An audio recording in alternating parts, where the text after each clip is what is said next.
Hey, what's up, guys? Welcome back to Guys at Magic. This is Hunter, Steven, Shane, and David. Say what up, boys. Yo, what's up?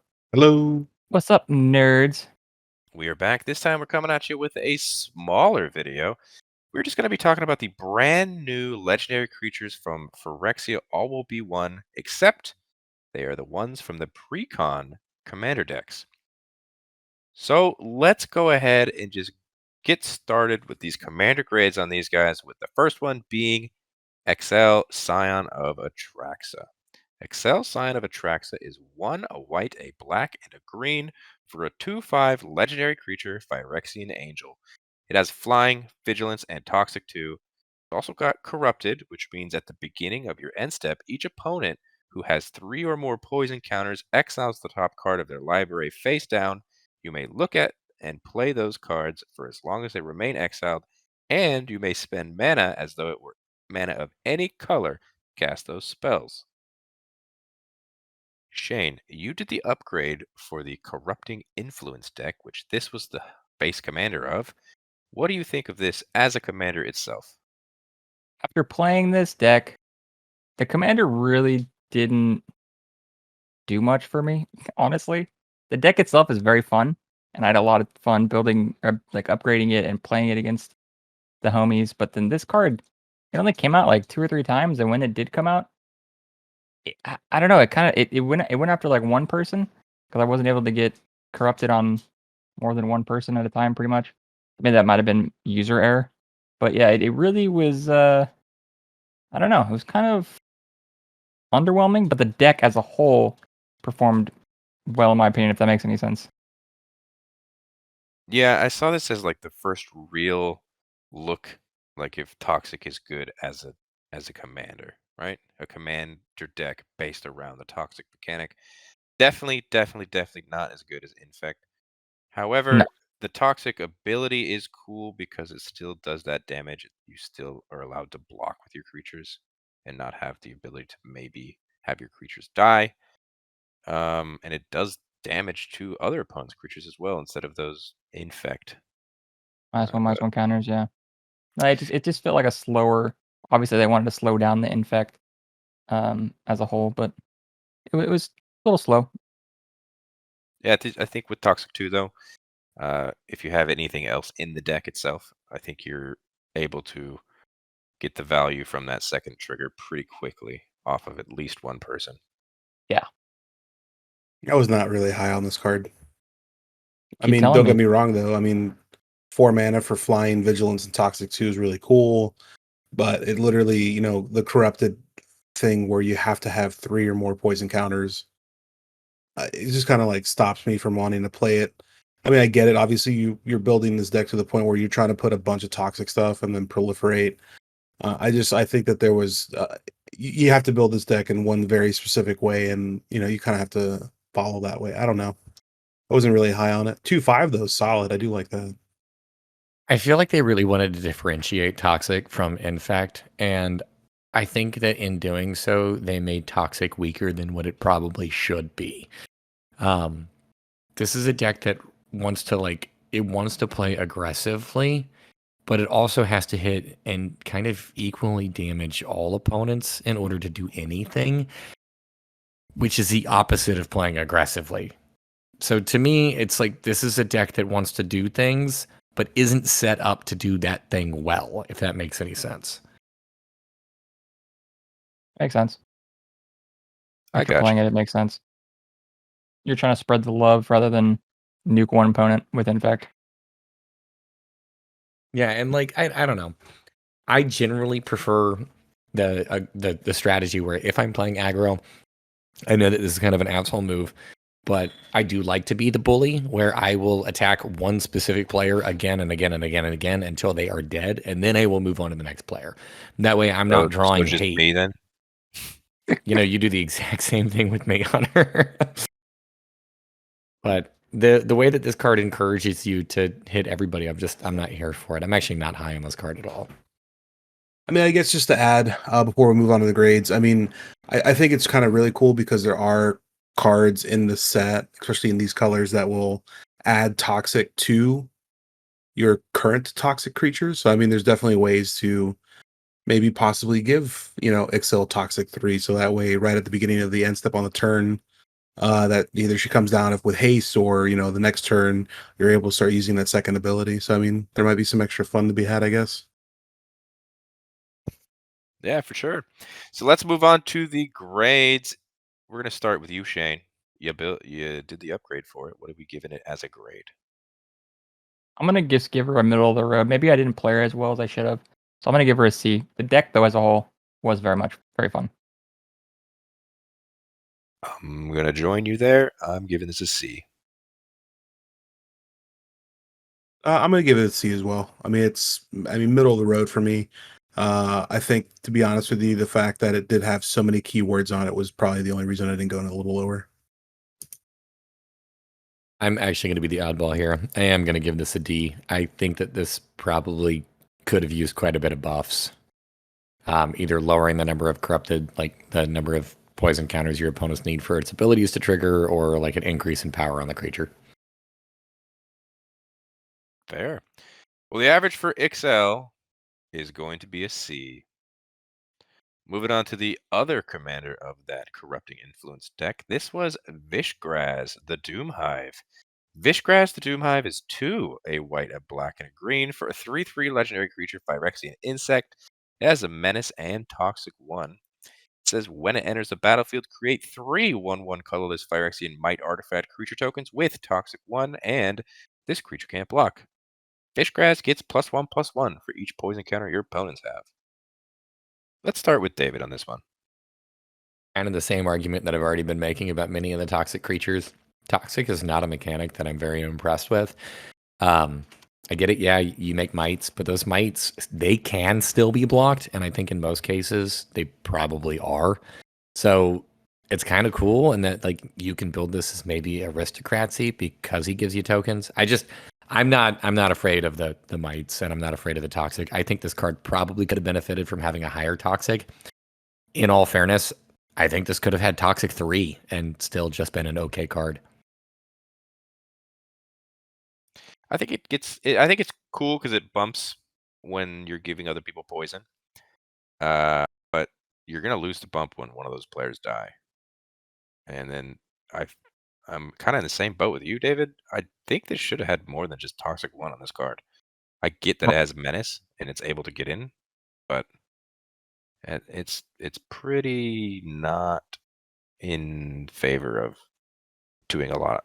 I mean, I think this card could have Toxic 0 and it'd be amazing. Elaborate. Okay. This would be, if I was running the Precon, this would 100% be the helm of my deck, and I would solely concentrate on token and blinking, because this continuously entering the battlefield, creating you 3 1/1 mites with toxic 1. I like, what? It's fantastic, dude. So you're generating your army, and like obviously we're in green white, which is token central. Like, I mean, Yeah. and then even if you're not blinking this, I mean, it's 5 mana for 6 power. Yeah, I was gonna bring up that a point that I've definitely seen people take the upgrade or the deck that avenue, and that's gonna be a completely different way to take the deck. And it after playing it once and reading about people saying just to bounce this thing or blink it, I can kind of see why that would be a strong avenue to go down. I mean, even if you blink it one time, that is 6 1/1 mites that I guarantee you are going to get into somebody, and then you're gonna. I mean, I think this has such a high ceiling, and I love it. I'm here for it. Going Play back it to you, again. Shane. What do you think of this? I kind of, after playing the deck again, I kind of do like it. I might actually even mess around with the deck by putting this as the helm and seeing how it works. Maybe dork around, do some upgrades in that direction, just because it is a completely different way the deck would go rather than Ixhel. But it seems okay. All right, let's move on to the grades for Vishgraz. Dave, what are we giving it? I'm gonna give it the same thing I gave the last card. I'm gonna give it a D. I'm not impressed. Yeah, Yeah, I'm way sorry. I am way more impressed with this one than I was with the last one. I'm gonna jump up to a B on this one. To be honest with you, I think this has so much potential. I'm on David's team on this one. This one's a D for me. Well, I'm still at the middle of the road, so I'm gonna stick with a C. The average for Vishgraz is going to be a C. Moving on to Neyali Sun's Vanguard. Neyali Sun's Vanguard is 2, a red and a white for a 3/3 legendary creature, human rebel. It says attacking tokens you control have double strike. And whenever one or more tokens you control attack a player, exile the top card of your library. During any turn you attack with a token, you may play that card. Hunter, please tell me about this deck. This card is so good. We all saw it being played when we did our little Precon battle, and it went off. If you build this correctly, you can have tokens all the time. Tokens with double strike are just the go wide strategy is amazing, but going wide with double the amount of damage from all those guys is just crazy. You give the team trample, and it's really hard not to lose. Dude, this card was backbreaking to play against. I mean, dude, to be honest with you, Hunter, this card is amazing. You literally, I think we all kind of had to like deal with you almost every single one of our turns, because if we didn't, it was going to be a tough time for all of us. And the fact that you were able to constantly get tokens out, whether it was 1 or 2 or 3, and the fact that they're dealing double strike damage, it's just, it's nuts, man. And then the value you get on top of that, because all you have to do is attack with a token. Let's be honest, you're always going to swing with them.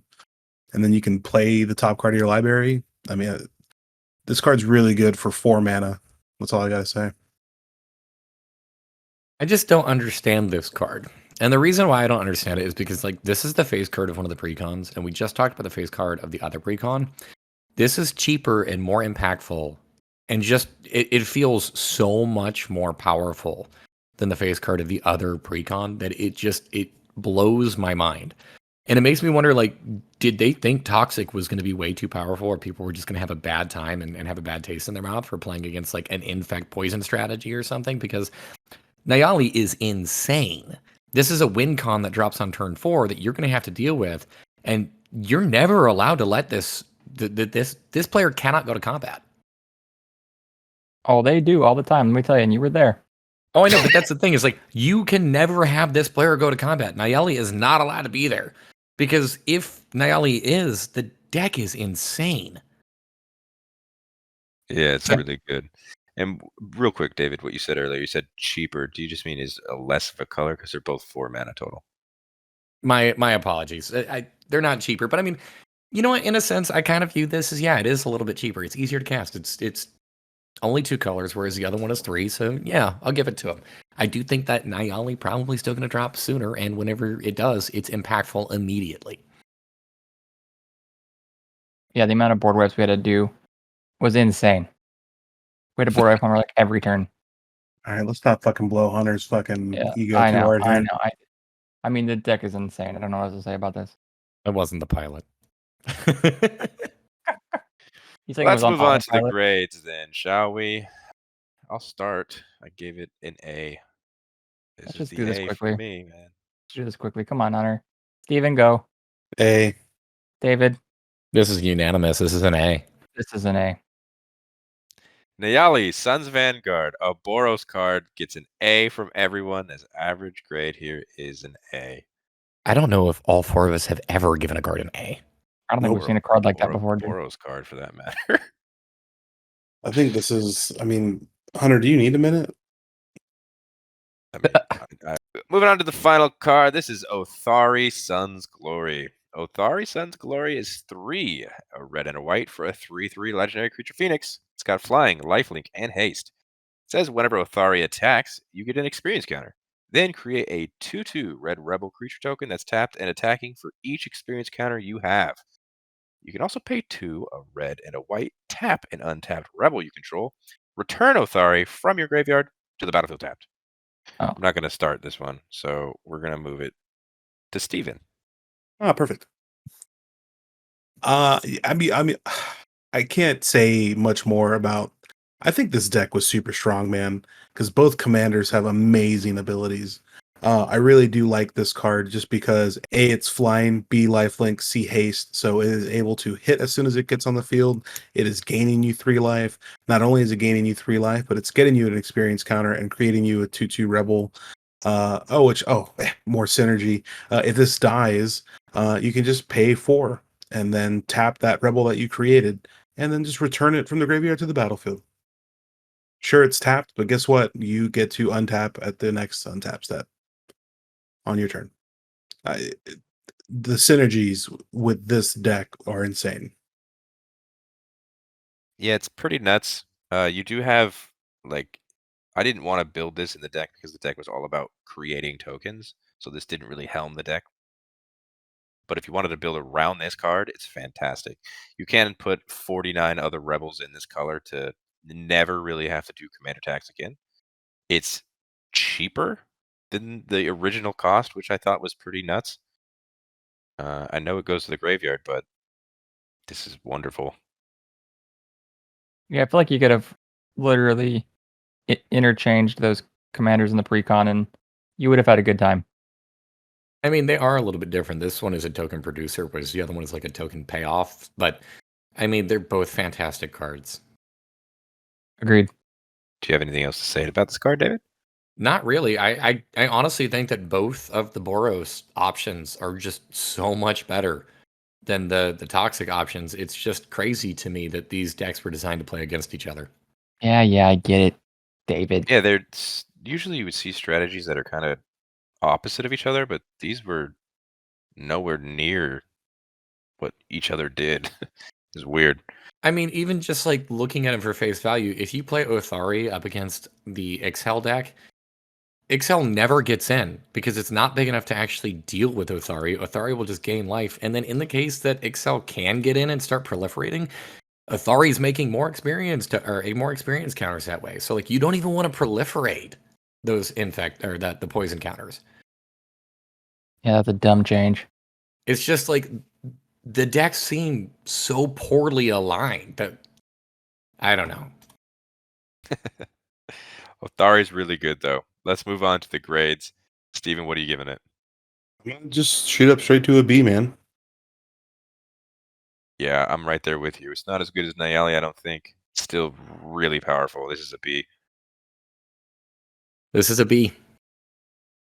I hate to be a joiner, but it's a B. And on that note, the average grade for Otharri is a B. And that's going to do it for us today. It is going to be just those 4 legendary creatures from the Precons. Surprisingly, they didn't make a new monocolored in any of these, which is a different change. There is monocolored legendaries in the Precons, but they aren't new. So, just these 4. Hope you guys liked this video. Hit that like button if you did. Subscribe to the channel if you haven't done so already. Check the description where you're going to find links to our Instagram, our Twitter, and our TikTok. That is at Guys at Magicon. All of those. Follow along to see what we're doing on those. And until the next video, hope you guys have a great rest of your day. Peace. Bye-bye. Later.